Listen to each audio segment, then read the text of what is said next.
Hi friends, मैं अभिषेक आपका फिर से अपने इस यूट्यूब चैनल 2 मेगा क्लासेज में स्वागत करता हूं। आज हम बीपीएससी के 20 प्रश्न में छठे पड़ाव पर आए हैं, यानी कि छठा वीडियो है जिसमें 20 वैसे इम्पोर्टेंट प्रश्नों को लेकर आए हैं जो बहुधा पूछे भी जाते हैं और जिनसे प्रश्न बनते भी हैं और जिन्हें आपको जानना भी जरूरी है, क्योंकि उन क्षेत्रों से, खंडों से प्रश्न आते रहते हैं। मैं फिर से बता दूं कि मूल उद्देश्य ये नहीं है कि मैं इन प्रश्नों से आपको अवगत कराऊं। मूल उद्देश्य यह है कि उन खंडों से आपको अवगत कराऊं जिनसे प्रश्न पूछे जाते हैं। समझ रहे हैं? प्रश्न कुछ भी हो सकते हैं, लेकिन कुछ मानक खंड हैं जहां से प्रश्न बार बार पूछे जाते हैं, तरह तरह से पूछे जाते हैं, तो उनको जानना ज़्यादा जरूरी है। तो आइए आपका बहुमूल्य समय नष्ट न करते हैं, प्रश्नों की ओर बढ़ते हैं। देखिए, पहला प्रश्न है, ये पहले 5 जो हैं बिहार से संबंधित है, बाद में फिर सारे खंडों से हमने उठाया है। पहला प्रश्न है कि कैबिनेट मिशन प्लान के तहत, कैबिनेट मिशन प्लान के तहत राज्यों के वर्ग में बिहार किस वर्ग में था? कैबिनेट मिशन प्लान जो भारत में आया था वो राज्यों का वर्गीकरण किया था, A group, B group, C group और डी ग्रुप में। तो बिहार को किस वर्ग में रखा गया था? अब आप कहिएगा कि अरे सर, कैबिनेट मिशन प्लान में तो ये चीज़ पढ़े थे, वो चीज़ पढ़े थे। नहीं, याद रखिए, कैबिनेट मिशन प्लान में राज्यों का वर्गीकरण भी किया गया था। कुछ राज्य वैसे थे जो डायरेक्ट ब्रिटेन के अंदर में थे या वहाँ पे ब्रिटेन का शासन चलता था। कुछ राज्य ऐसे भी थे जो राजाओं के अंदर थे और फिर राजा ब्रिटेन के अंदर में थे। कुछ वैसे भी राज्य थे जहाँ पे यूटी टाइप का वो जगह था। तो इस तरह से वो वर्गीकरण किया गया था स्टेट का। तो उसी वर्गीकरण में बिहार को किस वर्ग में रखा गया था? ग्रुप डी यानी वर्ग ए, डी, वर्ग बी, वर्ग सी, वर्ग ए। तो सही उत्तर है डी, ग्रुप ए में रखा गया था। अगला प्रश्न है, देखिए अब एक चीज ध्यान रखिए कि कैबिनेट मिशन प्लान, आप मान के चलिए आपको क्वेश्चन आती है तब तो ठीक है, नहीं आती है तो आप सीधा जाइए कैबिनेट मिशन प्लान को दोबारा पढ़िए, उसको लिखिए, पॉइंट नोट कीजिए और एक एक चीज पर सूक्ष्मता से नजर रखिए। क्या पूछ लेगा भरोसा नहीं, मैं फिर उस तरह से प्रश्न लाऊंगा, उस पर कोई दिक्कत नहीं है। बिहार के महासुंदरी देवी का संबंध है पेंटिंग से, लेखनी से, नृत्य से, इनमें से कोई नहीं। बिहार के महासुंदरी देवी का संबंध किस क्षेत्र से? तो सही उत्तर है पेंटिंग से। महासुंदरी देवी का जो संबंध है पेंटिंग से। तीसरा है कि किनके जन्म दिवस को बिहार में समता दिवस के रूप में प्रति वर्ष 5 अप्रैल को मनाया जाता है? समता दिवस बिहार में किनके जन्म दिवस को समता दिवस के रूप में 5 अप्रैल को, बिहार में समता दिवस कब मनाया जाता है? 5 अप्रैल को। और किनके जन्म दिवस है कि जिसके उपलक्ष्य में मनाया जाता है? बाबू कुंवर सिंह, श्री कृष्ण सिंह, बाबू जगजीवन राम या इनमें से कोई नहीं? सही उत्तर है बाबू जगजीवन राम। बाबू जगजीवन राम के जो जन्म दिवस है 5 अप्रैल, उसको बिहार में समता दिवस के रूप में मनाया जाता है। चौथा प्रश्न है कि समा चकेवा लोक नाट्य में मुख्य पात्र कौन कौन होता है? समा चकेवा लोक नाट्य, देखिए लोक नृत्य नहीं है, लोक नाट्य है। नाट्य और नृत्य में अंतर होता है। समा चकेवा लोक नाट्य में मुख्य पात्र कौन कौन होता है? पति पत्नी, माता पिता, भाई बहन, भाभी देवर। तो सही उत्तर है भाई बहन। भाई बहन जो होते हैं वो समा चकेवा लोक नाट्य में मुख्य पात्र होते हैं। थोड़ा कहानी पढ़ लीजिएगा, अच्छा रहेगा। पटना संग्रहालय की स्थापना कब हुई? 1916, 15, 1917, 1918। पटना संग्रहालय, पटना में संग्रहालय है, आपने देखा होगा। हम जब पटना में रहा करते थे तो बहुतों बार गए हैं। ऐसे पिताजी के साथ पहली बार शायद 92 या 3 में गया था, बहुत छोटा था उस समय। उस समय कुछ कपड़े और एक पेड़ था तो बताया गया कि इतना करोड़ साल पुराना पेड़ है जो वहाँ पर थे। पटना संग्रहालय की स्थापना कब हुई? तो 1917। सही उत्तर है 1917। पटना संग्रहालय की स्थापना 1917 में हुई थी। छठा प्रश्न है कि सार्वजनिक उपक्रम समिति या सार्वजनिक उद्यम समिति के सभापति की नियुक्ति कौन करते हैं? सार्वजनिक उपक्रम समिति, देखिए यह वित्तीय समिति है। संसद जो है वो 3 अस्थायी वित्तीय समिति का गठन करता है, ठीक है। ऐसे तो बहुत से अस्थायी समिति हैं, लेकिन उसमें 3 अस्थायी वित्तीय समिति है। प्राक्कलन समिति, लोक लेखा समिति और ये सार्वजनिक उद्यम समिति या सार्वजनिक उपक्रम समिति। इसके सभापति की नियुक्ति कौन करता है? लोकसभा अध्यक्ष, राष्ट्रपति, प्रधानमंत्री या इनमें से कोई नहीं? तो सही उत्तर है लोकसभा अध्यक्ष। लोकसभा अध्यक्ष जो होते हैं वो सार्वजनिक उपकरण समिति के सभापति की नियुक्ति करते हैं। 7वां प्रश्न है कि गलत को चुने। गलत को चुने। दूसरा आंग्ल अफगान युद्ध 1878, इल्बर्ट बिल विवाद 1883, फॉक्स का इंडिया बिल 1783, कर्जन का वायसराय बनना 1900 ईस्वी। इसमें से गलत कौन है? तो इसमें से गलत है डी। कर्जन 1900 में नहीं, 1899 में भारत का वायसराय बना था, 1899 में। बाकी सब सही है। अगला है कि पूर्व में किस खेल को ब्रिटिश एम्पायर खेल के नाम से भी जाना जाता था? हमने सिर्फ ब्रिटिश एम्पायर लिखा है। पूर्व में किस खेल को ब्रिटिश एम्पायर के नाम से जाना जाता था? तो ये एकदम आसान है। राष्ट्रमंडल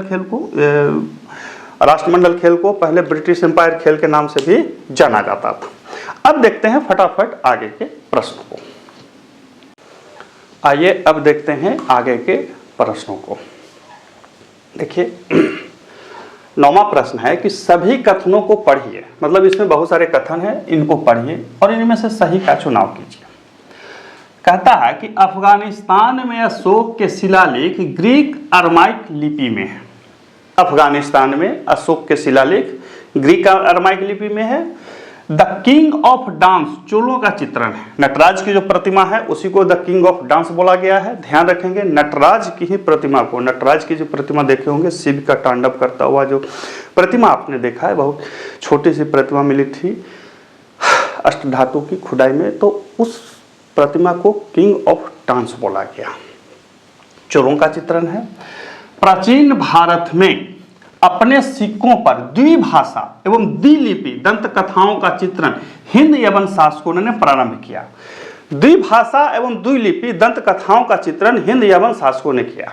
तो अब इसमें से आपको चुनना है कि कौन सा कथन सही है। केवल एक सही है, केवल दो सही है, केवल तीन सही है कि सभी सही है? तो इसका उत्तर 3 होगा, सभी सही है। देखिए अशोक ने अपने शिलालेख में जो अफगानिस्तान में लिपि लिखवाई वो सही में ग्रीक और अरमाइक लिपि था। द किंग ऑफ डांस चोलों का चित्रण है। इसी को बहुत तरह से पूछा गया। द किंग ऑफ डांस या नृत्य करते शिव या तांडव करते शिव की मूर्ति कहाँ से मिली है, किस राजवंश से वो संबंधित है? याद रखिएगा चोलों से। चोल जो थे वो शैव संप्रदाय को बहुत क्या कहते थे, तवज्जो दिए, इज्जत दिए और शिव से उनका संबंध बहुत ज़्यादा था। और ये भी ध्यान रखिएगा कि प्राचीन भारत में अपने सिक्कों से संबंधित डाटाओं को सुधारेंगे। सिक्कों पर द्विभाषा एवं द्विलिपि दंत कथाओं का चित्रण हिंद एवं शासकों ने प्रारंभ किया था। तो ये सभी सही है, ऑप्शन डी सही होगा। 10वां कहता है कि गलत को चुनिए। मानस नदी ब्रह्मपुत्र की सहायक नदी है। मानस नदी ब्रह्मपुत्र की सहायक नदी है। लेब्राडोर एक ठंडी जलधारा है। गल्फ स्ट्रीम एक ठंडी जलधारा है। सॉरी गलती लिख दिया है हमने, ठंडी है क्या है, एक मिनट में देख लेने दीजिए। लगता है कि हमने कुछ जैसा लिखा था वैसा में थोड़ा सा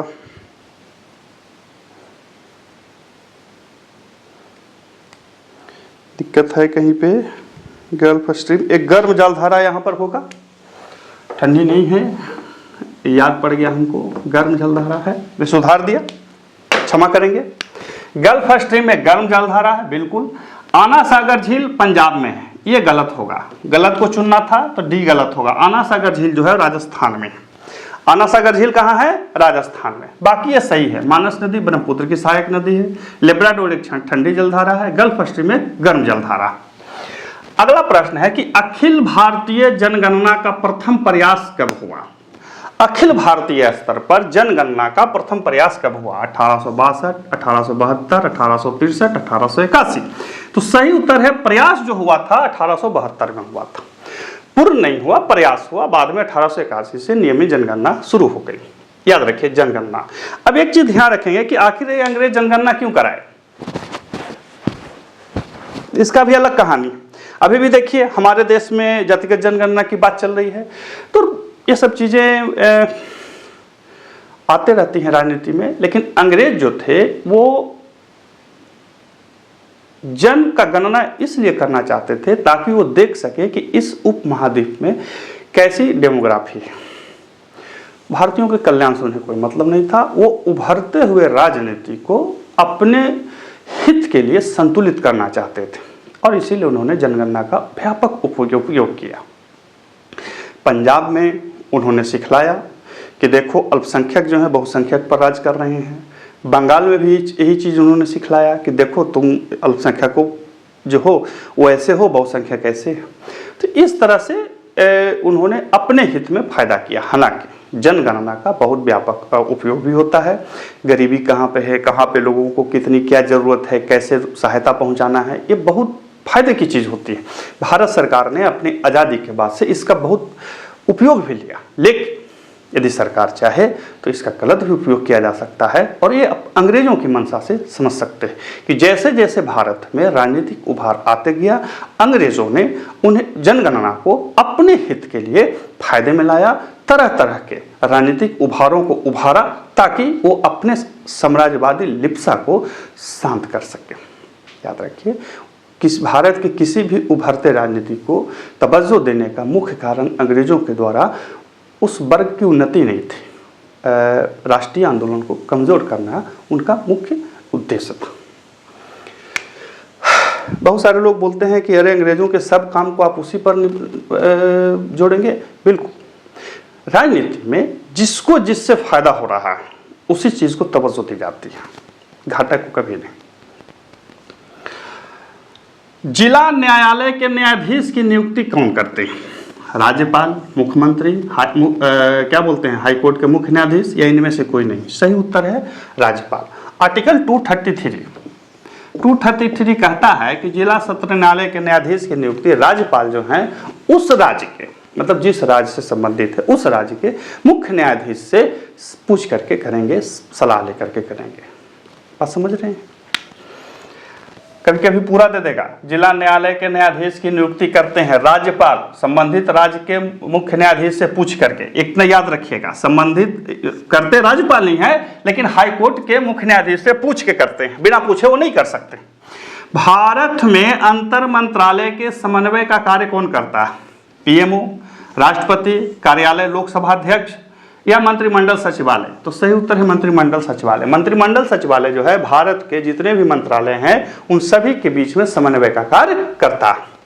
अगला है कि वह मानचित्र जो क्षेत्रों का सही आकार बतलाता है क्या कहलाता है? वह मानचित्र जो क्षेत्रों का सही आकार बतलाता है क्या कहलाता है? अनुरूप मानचित्र, भौतिक मानचित्र, राजनीतिक मानचित्र, या इनमें से कोई नहीं? तो सही उत्तर है अनुरूप मानचित्र। वह मानचित्र जो क्षेत्रों का सही आकार बतलाता है अनुरूप मानचित्र कहलाता है। क्या कहलाता है? अनुरूप मानचित्र। अब फटाफट आगे के प्रश्नों को भी देख लेते हैं। अब देखते हैं आगे के शेष प्रश्नों को। फिर से चुनना है गलत को चुने। 15वां प्रश्न है, गलत को चुने। भारत में मिड डे मील योजना 1995 में प्रारंभ हुआ, ठीक है। भारत रामसर संधि में 1982 में शामिल हुआ, ठीक है। प्रतिवर्ष 4 फरवरी को विश्व आर्द्र भूमि दिवस मनाया जाता है, ठीक है। रॉबर्ट ए स्मिथ को सर्वप्रथम अम्ल वर्षा को बतलाया। रॉबर्ट ए स्मिथ ने सर्वप्रथम अम्ल वर्षा को बतलाया। अम्ल वर्षा होती है, इन्हें सबसे पहले ये रॉबर्ट ए स्मिथ ने समझाया कि हाँ देखिए, अम्ल वर्षा जो होती है वैसे होती है, इन कारकों से होती है और इसका एक प्रभाव पड़ता है। तो इसमें गलत क्या है? देखिए, गलत सी है। प्रतिवर्ष 4 फरवरी को विश्व आर्द्र भूमि दिवस नहीं मनाया जाता है। विश्व आर्द्र भूमि दिवस 4 फरवरी को नहीं मनाया जाता है, याद रखिए।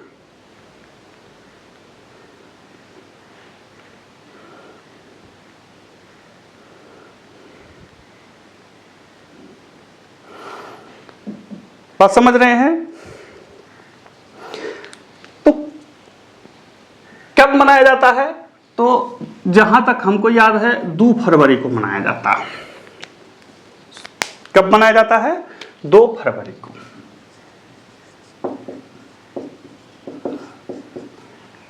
ठीक है, तो सी हमारा गलत हुआ।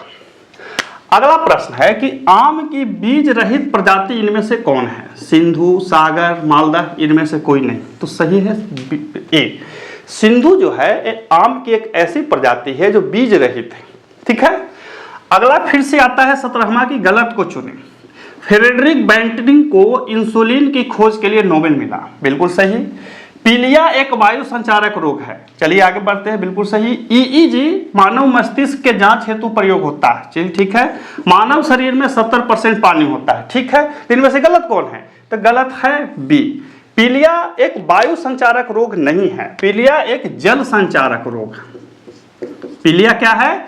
जल संचारक रोग है। वायु की जगह पर यदि हम जल लिख देंगे तो सही हो जाएगा, ठीक है। अगला प्रश्न पूछता है कि गॉड पार्टिकल को किस अणु के नाम से जाना जाता है? ये तो बहुत आसान है, सही उत्तर है हिग्स बोसोन कण के नाम से जाना जाता है। गॉड पार्टिकल या हिग्स बोसोन कण दोनों एक ही हैं, आपको पता है कि सर्न में इसकी खोज की गई थी।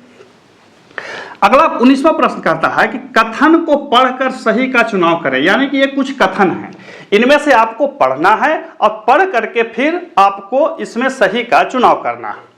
CH3OH मेथिल एल्कोहल का रासायनिक सूत्र है, चलिए ठीक है। टेफ्लॉन का सामान्य नाम पॉलीटेट्राफ्लोरोएथिलीन होता है, ठीक है। धान के खेतों से CH4 मुक्त होता है, बिल्कुल, धान के खेतों से मीथेन गैस निकलता है, इसको ध्यान रखिएगा। रेडियो धार्मिकता गीगर मुलर काउंटर में मापी जाती है, ये भी सही है। तो भैया ये चारों सही है, तो चारों सही वाला ऑप्शन किसमें है? देखिए तो ये कहता है कि 1 2 सही है, 2 3 सही है, 1 2 3 सही है, सभी सही है, तो हमारा डी आंसर हो जाएगा, सभी सही है। देखिए सब सही है। CH3OH को मेथिल एल्कोहल का रासायनिक सूत्र है। टेफ्लॉन का रासायनिक नाम यही है, पॉलीटेट्राफ्लोरोएथिलीन होता है। धान के खेतों से CH4 निकलता है, यानी कि मीथेन गैस। और रेडियो धारिता गीगर मुलर काउंटर में ही मापा जाता है। साइंस से संबंधित प्रश्न था, छोटा करने के बजाय हमने इस तरह से रखना उचित समझा। 20वां प्रश्न कहता है कि गलत को चुने, चारों को पढ़िए, गलत कौन है? संचार में प्रयुक्त फाइबर, ऑप्टिकल फाइबर जो होता है, एक्चुअली में उसको ऑप्टिकल फाइबर बोला जाता है, तो हमने सिर्फ फाइबर लिखा है। प्रकाश के पूर्ण आंतरिक परावर्तन के सिद्धांत पर कार्य करता है, सही है। आइंस्टीन को प्रकाश विद्युत सिद्धांत हेतु नोबेल मिला, बिल्कुल सही है। एक समतल दर्पण की वक्रता त्रिज्या अनंत होती है, बिल्कुल सही है। ध्वनि का तरत्व यानी कि पिच उसकी गुणता पर निर्भर करता है, गलत। ये आवृत्ति पर निर्भर करता है, किस पर निर्भर करता है? आवृत्ति का। ध्वनि का पिच, साउंड का पिच जो है उसकी आवृत्ति पर निर्भर करता है, तो हमारा सही उत्तर कौन हो जाएगा? डी, यानी कि डी इसमें गलत है। तो इस तरह से हमने आज का ये 20 प्रश्न बनाया था। आशा है कि आप लाभान्वित हुए होंगे, अच्छी लगी होगी।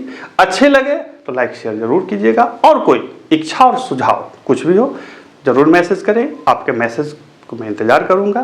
फिर मिलते हैं अगले वीडियो में, तब तक के लिए गुड बाय।